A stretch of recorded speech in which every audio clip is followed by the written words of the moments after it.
আসসালামু আলাইকুম বন্ধুরা, আজকে আবার একটা রান্নার ভিডিও নিয়ে আপনাদের সামনে চলে এসেছি। বন্ধুরা, আজকে আমি মাংসের পুর ভরা কাঁকরোলের দোরমা রেসিপি করে আপনাদের সঙ্গে শেয়ার করব। তার জন্য এখানে আমি কাঁকরোলগুলো পরিষ্কার করে আগে কেটে নেব। প্রথমে আমি কাঁকরোলগুলো এইভাবে কেটে নেব।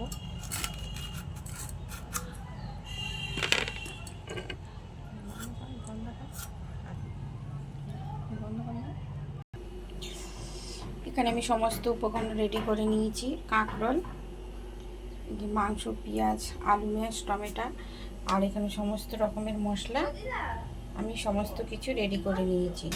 কড়াইতে আমি জল বসিয়ে দিয়েছি। এবার একে একে কাঁকরোলগুলো দিয়ে দেবো। কাঁকরোলগুলো আমি হালকা করে একটু সিদ্ধ করে নেব। এর মধ্যে দিয়ে দেবো অল্প করে একটু হলুদ গুঁড়ো আর একটু লবণ দিয়ে আমি এটাকে সিদ্ধ করে নেব।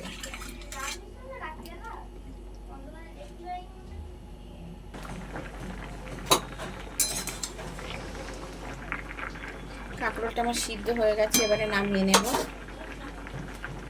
এবারে মাংসের পুরটা বানিয়ে নেব। তার জন্য কড়াইটা বসিয়ে দিয়েছি। কড়াইটা আমি সরষের তেলও দিয়ে দিয়েছি। তেলটা আমার গরম হয়ে গেছে। এবারে দিয়ে দেবো পেঁয়াজ কুচি। পেঁয়াজটাকে আমি লাল লাল করে ভেজে নেব। পেঁয়াজটা আমার লাল লাল করে ভাজা হয়ে গেছে। এবারে দিয়ে দেবো মাংস।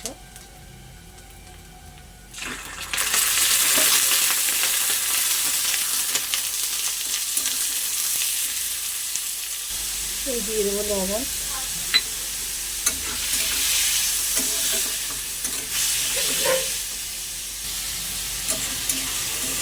এবারে দিয়ে দেবো আদা রসুন বাটা। আদা রসুন বাটাটা মাংসটা একটু ভালো করে ভাজা ভাজা করে নেবো, যাতে গন্ধটা না থাকে। এবার দিয়ে দেবো কিছু গুঁড়ো মশলা। একসঙ্গে ভালো করে কষে নেব।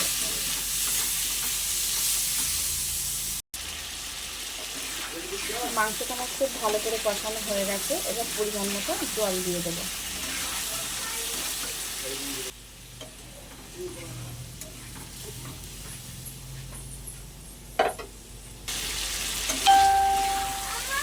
আমার মাংসের পুরটা প্রায় হয়ে এসছে।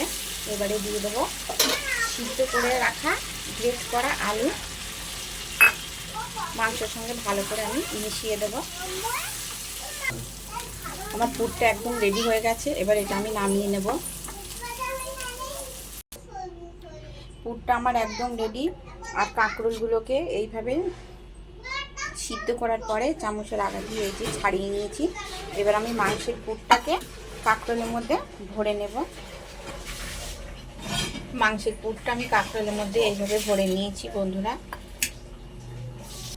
কড়াই বসিয়ে দিয়েছি। কড়াইটা গরম হয়ে গেছে। এবারে সরষের তেল দিয়ে দেব।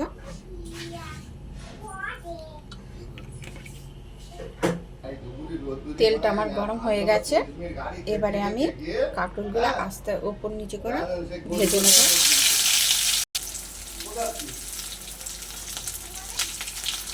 কাঁকরোলগুলো আমার এক পিঠ ভাজা হয়ে গেছে, আর এক পিঠ উল্টে দিয়েছি।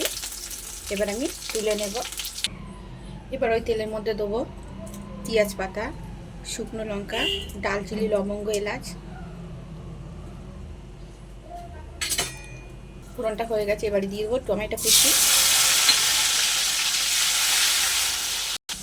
এবার আমি দিয়ে দেবো কিছু গুঁড়ো মশলা, হলুদ গুঁড়ো, লাল লঙ্কার গুঁড়ো, কাশ্মীরি লঙ্কার গুঁড়ো, জিরে ধনে একসঙ্গে গুঁড়ো, পরিমাণ মতো লবণ।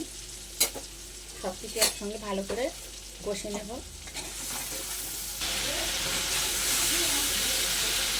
এবারে দিয়ে দেবো কাজু বাদাম, পোস্ত, চারমগজ বাটা দিয়ে একটু ভালো করে কষে নেব। এবারে দিয়ে দেবো স্বাদ মতো চিনি। মশলাটা আমার খুব ভালো করে কষানো হয়ে গেছে। মশলা থেকে তেল ছেড়ে দিয়েছে। এবার আমি দিয়ে দেবো পরিমাণ মতো জল। ঝোলটা আমার খুব ভালো করে কষানো হয়ে গেছে। এবার একে একে কাঁকরোলের পুর ভরা কাঁকরোলগুলো আমি ঝোলের মধ্যে দিয়ে দেবো।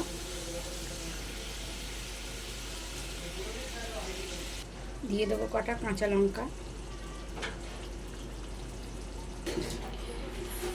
মাংসের পুর ভরা কাঁকরোলের দোরমার রেসিপি একদম রেডি বন্ধুরা। আমার রেসিপিটা যদি আপনাদের ভালো লেগে থাকে তাহলে অবশ্যই লাইক, কমেন্ট এবং সাবস্ক্রাইব করে বন্ধু হয়ে পাশে থাকবেন। এই গরমের মধ্যে সবাই সুস্থ থাকবেন, সাবধানে থাকবেন, ভালো থাকবেন। আপনারা সবাই বেশি বেশি করে জল খাবেন। ধন্যবাদ।